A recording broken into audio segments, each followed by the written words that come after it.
Hello everyone, welcome back to my channel CS Pathshala. Myself Chandra Chaudhary and as you know हमारी जो series चल रही है वो चल रही है क्लास 12th बायोलॉजी और इसका चैप्टर नंबर 2 चल रहा है जो है रिप्रोडक्शन इन फ्लावरिंग प्लांट और उसका भी है आज लेक्चर नंबर 3। लेक्चर नंबर 1 और 2 पे मैं वीडियोस बना चुकी हूँ जिसका लिंक आपको मेरे डिस्क्रिप्शन बॉक्स पे मिल जाएगा। तो चलिए बात करते हैं बिना टाइम वेस्ट किए कि आज हम क्या डिस्कस करेंगे। आज हम डिस्कस करने वाले हैं structure of pollen grain. Okay, in previous video हमने ये सीखा था कि पोलन ग्रेन का फॉर्मेशन कैसे होता है, जिसमें हमने स्ट्रक्चर ऑफ माइक्रोस्पोरेंजियम पढ़ा था, माइक्रोस्पोरोजेनेसिस पढ़ा था एंड माइक्रोगैमेटोजेनेसिस हमने सीखा था। ओके, जब हमने पोलन ग्रेन कैसे फॉर्म्ड होते हैं ये सीख लिया तो आज हमें सीखेंगे कि उसका स्ट्रक्चर कैसे होता है। अब बात करते हैं, देखिए जैसा कि हमारे इन्वायरमेंट में बहुत प्रकार के फूल या कोई भी चीज़ें हैं बहुत वैरायटीज़ में पाई जाती हैं, उसी तरह से जो पोलन ग्रेन होते हैं उनका भी साइज़ है, शेप है, ये वैरायटीज़ में पाया जाता है, अलग अलग प्रकार का पाया जाता है अलग अलग स्पीसीज़ में। ओके, जैसा कि आपको यहाँ पे 2 टाइप्स के पोलन ग्रेन दिखाई दे रहे होंगे, जो है एक स्मूथ सरफेस वाला और एक में है स्पाइक्स। एक में ये आपको तो दिखाई दे रहे हैं, ये क्या है, स्पाइक्स हैं। अब देखिए इन स्पाइक्स का वर्क क्या होगा जब इनका पॉलिनेशन होगा, किसका, पोलन ग्रेन का, थ्रू द इंसेक्ट। किसके द्वारा, इंसेक्ट के द्वारा। जो इंसेक्ट इन किसी फ्लावर के ऊपर बैठेगा तो जो पोलन होगा उसमें पोलन ग्रेन होगा जिसमें स्पाइक्स जो होते हैं वो उस इंसेक्ट में क्या हो जाते हैं, चिपक जाते हैं, जिससे फिर आगे पोलिनेशन की जो प्रोसेस है वो होती है। ओके, जबकि जो विदाउट स्पाइक्स वाले हैं इनमें जो पोलिनेशन की प्रोसेस होगी वो किसके थ्रू होगी, थ्रू द एयर।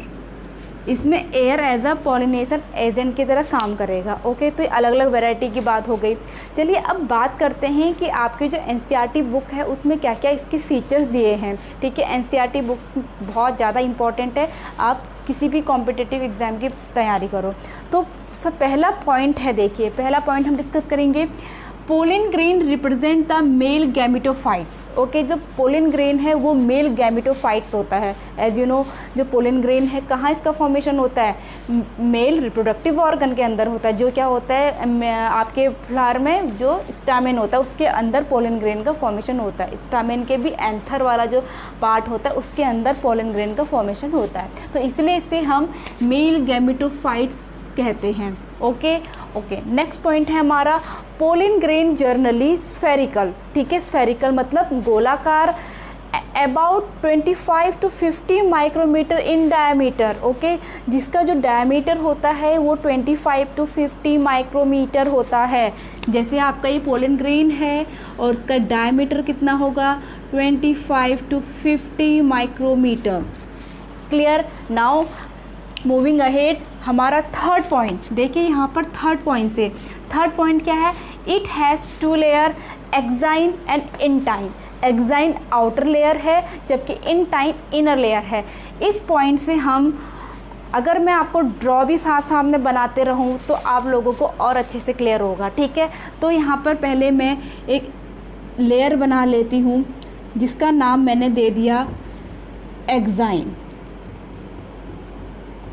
क्लियर हो गया, जो पोलन ग्रेन का स्ट्रक्चर है उसकी जो आउटर लेयर है उसका नाम क्या है, एक्साइन, और दूसरी लेयर क्या है, इंटाइन, जो इनर है। मीन्स एक लेयर और बना दी जो है इंटाइन। ओके, ये वाला पॉइंट आप लोगों को क्लियर हो गया होगा।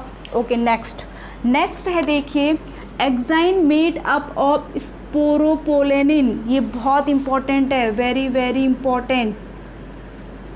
कि जो एक्साइन होती है वो स्पोरोपोलेनिन की बनी होती है। किसकी बनी होती है, स्पोरोपोलेनिन।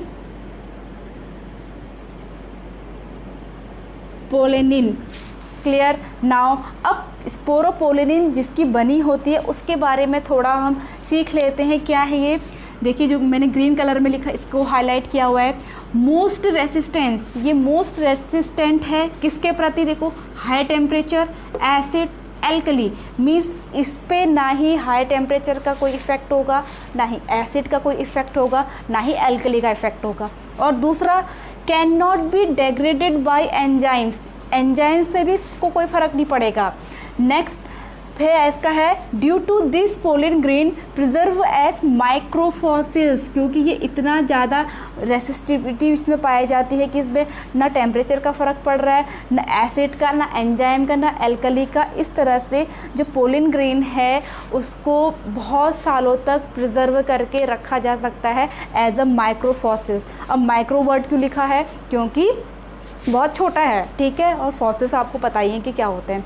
अब हमारा नेक्स्ट पॉइंट है exine has a prominent aperture called germ cell. Means जो एक्साइन है, और यहाँ पर अपर्चर जो वर्ड आया है इसका मतलब होल होता है, छेद होता है, ठीक है, और कॉल्ड जर्म पोर, पोर का मतलब भी क्या होता है, छेद होता है। तो आपके एक्साइन में जगह जगह पर क्या गैप पाया जाता है, मीन्स पोर्स पाए जाते हैं, और इन पोर्स को हम क्या कहते हैं, जर्म पोर कहते हैं, जर्म पोर, ठीक है, ऐसे लगा दिया मैंने क्योंकि बहुत सारे हैं। एंड ये क्या है, वेयर स्पोरोपोलेनिन इज़ एब्सेंट, जहाँ स्पोरोपोलेनिन नहीं पाया जाता है। वो तो आपको दिख ही रहा है, जब छेद है, गैप है, तो वहाँ पर स्पोरोपोलेनिन तो पाया ही नहीं जाएगा। ओके, नेक्स्ट पॉइंट है हमारा intine is a thin and continuous layer made up of cellulose and pectin. जो इंटाइन है वो किस चीज़ की बनी होती है, सेलुलोज एंड पैक्टिन की बनी होती है।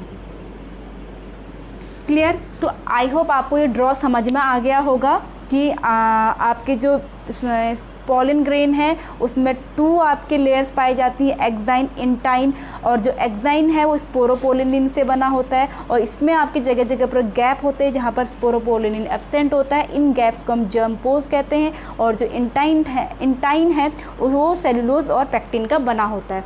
तो यहाँ तक आपको स्ट्रक्चर समझ में आ गया होगा।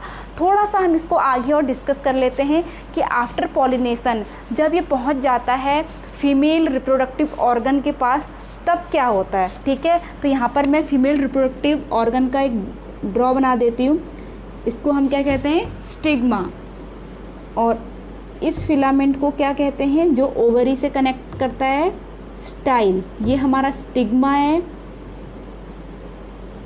ये स्टाइल है, एंड ये हमारा ओवरी है।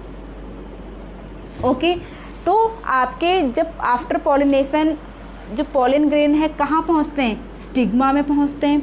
स्टिग्मा में थोड़े यहाँ फैदर पाए जाते हैं, ठीक है, और ये फैदर ही इन पोलन ग्रेन को कैच करने का काम करते हैं। अब देखिए, अब नेक्स्ट स्टेप क्या होगा जब पोलन ग्रेन यहाँ पर पहुँच जाएगा।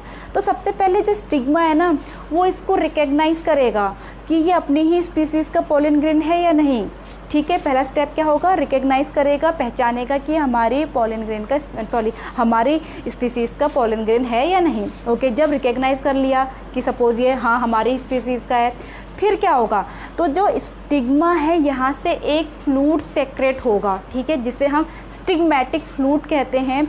वो क्या करता है, देखो ये इस पोलन ग्रेन का ये मैग्नीफाइंग व्यू है, ठीक है, और आप देख पा रहे हो जो एक्साइन है उसमें जगह जगह पर क्या है, जर्म पोर है, गैप है। तो जब यहाँ पर से इससे जो मैंने कहा था एक फ्लूइड सेक्रेट करता है ये, तो ये फ्लूइड क्या करेगा, ये यहाँ से एंटर होगा, कहाँ से, जर्म पोर से। एंटर होने के बाद कहाँ पहुँचता है वो फ्लूइड पहुँचता है हमारे इंटाइन के पास पहुँचता है, ठीक है। अब इंटाइन किससे बनी है, सेलुलोज एंड पैक्टिन से बनी है। तो ये क्या करता है, इस फ्लूइड को एब्जॉर्ब करता है एंड स्वेलअप हो जाता है। कौन, इंटाइन, ठीक है। इंटाइन के जो सेलुलोज और पैक्टिन है उसने फ्लूइड को एब्जॉर्ब किया और आपका फूल गया। फिर देखो जब फूल जाता है तो यहाँ से एक ट्यूब लाइट स्ट्रक्चर जनरेट होता है जिसे हम कहते हैं पोलन ट्यूब, जो कहाँ तक जाती है, ओवरी तक जाती है। ओके, और जो पोलन ट्यूब आपकी जनरेट होगी वो जर्म पोर्स से ही बाहर आएगी, क्योंकि मैंने यहाँ पर गैप से बाहर निकाला है ना। तो ये इंटाइन से डेवलप होती है पोलन ट्यूब जो जर्म पोर्स से बाहर आती है। तो आई होप अब आपको ये स्ट्रक्चर अच्छे से समझ में आ गया होगा। अब नेक्स्ट देखिए, नेक्स्ट पॉइंट क्या है, pollen grain consist 2 cells. Mean जो पोलन ग्रेन है उसमें 2 सेल्स पाई जाती हैं, एक है vegetative cells and second one is generative cells. Okay, 2 cells पाई जा रही हैं। तो देखिए जो एंजियोस्पर्म्स के प्लांट होते हैं, ठीक है। सारे प्लांट्स की अगर हम बात करें तो उसमें से जो 60% प्लांट्स होते हैं उसमें पोलन ग्रेन की 2 सेल स्टेज ही पाई जाती है। किसमें? 60% में कितनी स्टेज पाई जाएंगी? 2 सेल्स स्टेज पाई जाती है। ओके, बाकी जो रेस्ट हैं, रेस्ट कितने बचे? 40%, उसमें 3 सेल स्टेज पाई जाती हैं। इसके बारे में मैंने कल के वीडियो लेक्चर में भी डिस्कस किया था, ये 3 सेल स्टेज कैसे पाई जाएंगी। देखो, जो वेजिटेटिव सेल जो है वो तो ऐसे ही रहता है, बट जो जेनरेटिव सेल्स है ये अंडरगो जाता है माइटोसिस सेल डिवीज़न में। ओके, अब माइटोसिस सेल डिवीज़न क्या है? एक पेरेंट सेल से दो डॉटर सेल्स बनेंगी, मीन्स यहाँ पर 2 डॉटर सेल्स बन गई। अब देखिए 2 सेल्स ये बनी और 1 सेल ऑलरेडी थी, तो कितनी सेल बन गई? 3 सेल। इसीलिए रेस्ट जो होते हैं आपके 3 सेल स्टेज में पाए जाते हैं। तो आई होप अब आपको अच्छे से क्लियर हो गया होगा, सारे के सारे पॉइंट आपको क्लियर हो गए होंगे जो एनसीईआरटी से आपकी है, और थोड़ा सा एक्स्ट्रा भी मैंने आपको बता दिया है जो आपके एग्जामिनेशन के व्यू से बहुत इंपॉर्टेंट है। चलिए अब बात कर लेते हैं कुछ और इम्पोर्टेंट टर्म्स के बारे में। ओके, हमने स्ट्रक्चर ऑफ पोलन ग्रेन को अच्छे से समझ लिया है। अब पोलन ग्रेन से ही रिलेटेड कुछ टर्म्स भी हम सीख लेते हैं, जिसमें पहला है हमारा पोलन एलर्जी। देखिए, जब सीज़न आता है, जब पॉलिनेशन होता है बहुत ज़्यादा मात्रा में, तो बहुत लोगों को उससे एलर्जी हो जाती है। जैसे नॉर्मल जैसे सर्दी जुकाम की प्रॉब्लम हो जाती है, जैसे मौसम चेंज होता है तो ज़रूर बहुत से ज़्यादा लोगों को ये होती ही होती है, या फिर आँखों में कुछ प्रॉब्लम हो जाती है। लेकिन कुछ लोगों में ये क्रोनिक डिसीज़ का भी प्रॉब्लम कर लेता है, जैसे एस्थमा हो गया या फिर ब्रोंकिस में कुछ प्रॉब्लम हो जाती है जो हमारे रेस्पिरेटरी सिस्टम से रिलेटेड है। तो ये है हमारे पोलन एलर्जी। फिर सेकंड टर्म है पोलन प्रोडक्ट। एक्चुअली जो पोलन होते हैं, पोलन ग्रेन होते हैं, वो हाईली न्यूट्रिटियस होते हैं, उसमें बहुत ज़्यादा मात्रा में न्यूट्रिएंट्स पाए जाते हैं। इसलिए अभी कुछ सालों से ही चलन में आ गया है कि जो पोलन की टैबलेट्स भी मार्केट में अवेलेबल है, जिसको एज अ फूड सप्लीमेंट भी यूज़ किया जाता है। ओके, नेक्स्ट पॉइंट है हमारा पोलन विएबिलिटी। ये क्या है? देखियो, the period in which pollen grain retain their potential to germinate. ठीक है, जो अपनी जर्मिनेशन की पावर को कितने टाइम तक वो रिटेन कर पाते हैं, इससे हम कहते हैं पोलन विएबिलिटी। ओके, नेक्स्ट है हमारा पोलन बैंक। देखिए, pollens are stored in liquid nitrogen, जिसका टेम्परेचर -196 डिग्री सेंटीग्रेड होता है, उसे हम स्टोर कर सकते हैं, जिससे हम पोलन बैंक के नाम से जानते हैं। एंड लास्ट हमारा है पॉलिनियम। ये बहुत ज़्यादा इंपॉर्टेंट है ये टर्म भी। अभी देखिए क्या है, माइक्रोस्पोर के बारे में हमने पढ़ा था, जिसका फॉर्मेशन हमारे MMC means microspore mother cell से जिसका फॉर्मेशन होता है। इन sporangium are united together to form a single structure called pollinium. ठीक है, जो माइक्रोस्पोर होते हैं स्पोरेंजियम में, वो यूनाइटेड होकर के वो एक साथ एक बन रहते हैं और एक सिंगल स्ट्रक्चर बनाते हैं, जिसे हम पोलिनियम कहते हैं। जैसा कि आपको यहाँ पर दिखाई दे रहा होगा, इसको हम पोलिनियम कहेंगे, इन दोनों को पोलिनिया बोलते हैं। यहाँ पर जो आपको ये स्ट्रक्चर दिखाई दे रहा है, ये क्या है? हमारे पोलन ग्रेन है, पोलन ग्रेन, और ये दोनों क्या है? Pollinia, polonium. ओके, और इस होल स्ट्रक्चर को हम क्या बोलेंगे? पोलिनियम। तो ये हमारा है पोलिनियम। तो ये हमारे मेन टर्म्स थे जिसका जानना आप लोगों के लिए बहुत ज़रूरी है। और आज का वीडियो लेक्चर यहीं पे ख़त्म होता है। आई होप आपको अच्छे से क्लियर हो गया होगा। अगर आपको ये वीडियो लेक्चर अच्छा लगा हो, please hit the like, leave the comment and subscribe ज़रूर कीजिएगा and press the bell icon. And मैं मिलूँगी अपनी नेक्स्ट वीडियो के साथ, तब तक के लिए स्टे ट्यून, बाय बाय।